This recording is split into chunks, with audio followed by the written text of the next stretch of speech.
Buenos días, soy la alumna Diana Ricaurte, estudiante de Psicología Virtual de la Fundación Ariandina. El día de hoy, junto con mis compañeros de trabajo, hablaremos de la dopamina.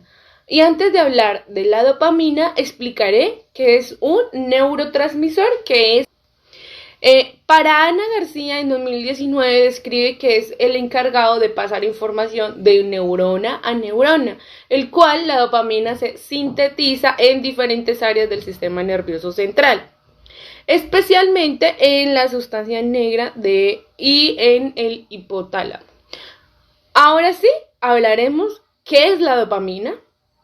Es un neurotransmisor, uno de los más importantes del sistema nervioso central. Y sus principales funciones van encaminadas a la conducta motora, la efectividad, la motivación. De igual forma, este neurotransmisor es el encargado de transmitir las sensaciones de placer, es decir, la dopamina induce a la repetición de conductas del consumo de alimentos que nos gusten, la realización de actividades como algún deporte, el estar en redes sociales o el consumo de sustancias psicoactivas.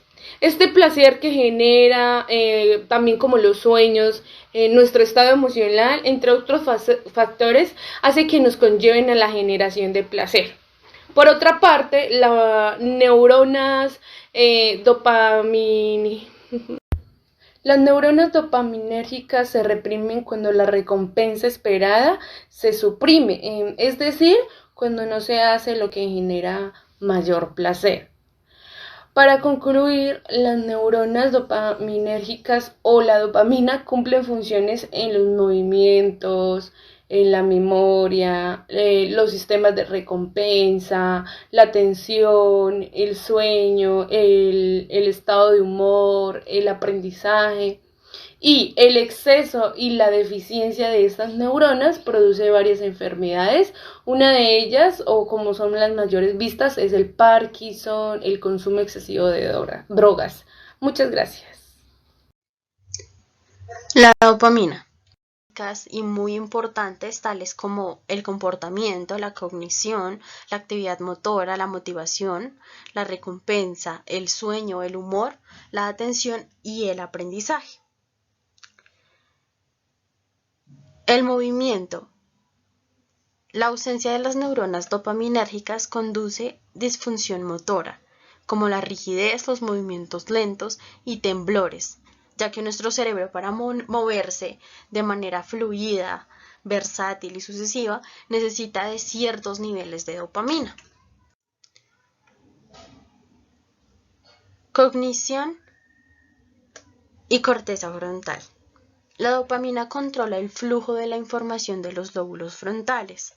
Las irregularidades en esta área del cerebro causan un declinamiento en las funciones neurocognitivas, especialmente en la memoria sensorial, la atención, la resolución de problemas.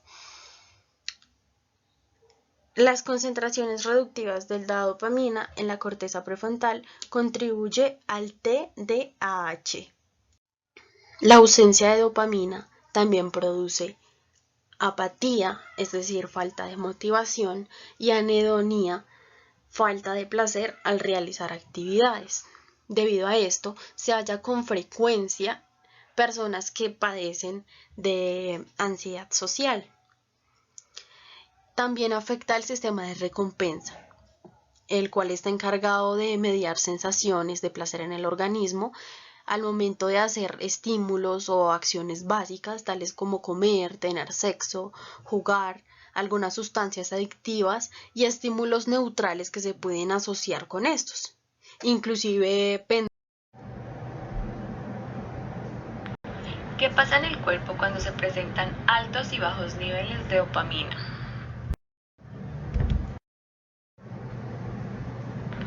Si no se liberan suficientes moléculas de dopamina, el organismo puede desarrollar la enfermedad de Parkinson y también puede desarrollar el trastorno de déficit por atención. También se asocia a bajos niveles de dopamina, problemas de socialización como lo son la ansiedad social y la apatía. La falta de atención asociada por el trastorno de déficit de atención se debe en parte a la hipoestimulación de los centros del cerebro relacionados con la recompensa y la motivación. Las exploraciones cerebrales en adultos que no han sido medicados muestran unos niveles inferiores en los receptores de dopamina en la zona del cerebro medio y en el núcleo accumbens, dos de las regiones importantes en el circuito de la recompensa de la dopamina. Este hecho proporciona una explicación del por qué el déficit de atención es más evidente en las tareas que se consideran aburridas, repetitivas y poco interesantes. Todos necesitamos un nivel adecuado de este neurotransmisor, pero no solo esto, necesitamos también que se reparta de manera adecuada en nuestro cerebro para poder llevar a cabo un sinfín de funciones.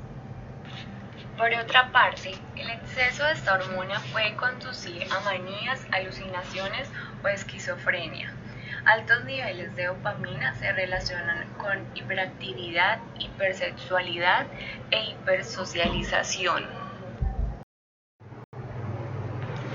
Las personas con trastorno bipolar en los estados maníacos se convierten en hipersociales así como hipersexuales. Esto se atribuye a un aumento en la dopamina. Los estados maníacos se pueden reducir con bloqueantes de la dopamina como los antipsicóticos. Los altos niveles de dopamina también pueden ayudar a crear una personalidad más motivada. Las personas con mayores niveles de dopamina en el córtex prefrontal se muestran más dispuestas y motivadas a cumplir con objetivos exigentes. Los elevados niveles de dopamina en el cerebro, especialmente en la corteza prefrontal, ayudan con la mejora de la memoria del trabajo. Sin embargo, esto es un equilibrio delicado, ya que los niveles tanto aumentan como se reducen a niveles anormales, por lo que la memoria acaba sufriendo. También la dopamina ayuda a la concentración y a la atención. La dopamina ayuda a enfocar la visión y esto a su vez ayuda a dirigir mejor la atención. También parece ser la responsable de determinar lo que se queda en nuestra memoria a corto plazo según la información recibida. La cocaína y las anfetaminas inhiben la recaptación de la dopamina. La cocaína es un bloqueador de transportador de dopamina que inhibe competitivamente la captación de dopamina para aumentar su presencia en los receptores. La anfetamina aumenta la concentración de dopamina en el espacio sináptico, pero a través de un mecanismo diferente. Las anfetaminas son similares en estructura a la dopamina y así pueden entrar en la neurona presináptica a través de sus transportadores de dopamina. Las anfetaminas fuerzan a las moléculas de dopamina a salir fuera de sus vesículas de almacenamiento. Al aumentar la presencia de dopamina en el espacio sináptico, se produce un aumento en los sentimientos placenteros y finalmente se logra la adicción. Hablaré sobre los fármacos que actúan en la dopamina. Existen fármacos que son agonistas y antagonistas de los receptores dopaminérgicos. Veremos cuáles de estos son y qué tratamientos se utilizan estos. Empezaremos con los agonistas. En los agonistas encontraremos los alcaloides de cornezuelo de centeno, que son el primer grupo de fármacos de bloqueo adrenérgicos que se descubrieron, y su farmacología general se describió en estudios clásicos. Estos alcaloides de cornezuelo manifiestan una variedad compleja de propiedades farmacológicas. Agonistas de los receptores D1 y D2, alcaloides del cornezuelo de centeno. Para el tratamiento de la hiperprolactinemia se utiliza la cabergolina y bromocriptina. Estos son agonistas del receptor D2 y actúan sobre la hipófisis. menos esta hormona se mantiene a los niveles elevados durante la lactancia materna y a veces pasa con la estimulación del pezón que genera el bebé para que el hipotálamo bloquee la secreción de dopamina, que es la causa más frecuente de la hiperprolactinemia y que es la presencia de un tumor en la hipófisis. Agonistas de los receptores de 1 y de 2 que no son alcaloides del cornezuelo.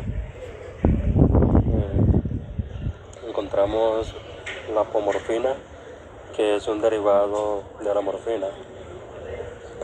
Funciona de tal manera que actúa en lugar de la dopamina y se utiliza para los episodios contra el medicamento, cuando el medicamento no ha hecho efecto, o también cuando ya ha pasado el efecto, y que es cuando el paciente se le dificulta moverse, caminar, hablar, y que en muchas ocasiones pasa al azar.